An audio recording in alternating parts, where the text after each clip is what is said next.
Recent గా నీతి Aayog 10th governing council meeting అనేది జరిగింది. సో ఇందులో భాగంగా నీతి ఆయోగ్ సిఇఓ అయిన బివిఆర్ సుబ్రహ్మణ్యం గారు ఇండియా అనేది 4th లార్జెస్ట్ ఎకానమీగా ఎమర్జ్ అయిందని అనౌన్స్ చేయడం జరిగింది. సో ఇండియా పాస్ట్ లో చూసుకున్నట్లయితే 5th లార్జెస్ట్ ఎకానమీగా ఉండేది. ప్రెసెంట్ జపాన్ ని క్రాస్ చేసి 4th లార్జెస్ట్ ఎకానమీగా ఎమర్జ్ అయింది.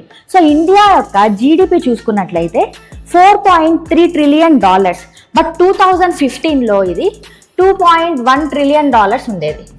సో డబల్ అయిందని చెప్పొచ్చు. ఆల్మోస్ట్ 105% ఇంక్రీజ్ అయింది.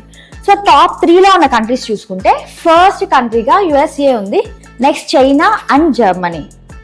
సో రీసెంట్ గా రిలీజ్ అయిన వరల్డ్ ఎకనామిక్ అవుట్లుక్ దీన్ని ఐఎంఎఫ్ ఇస్తుంది.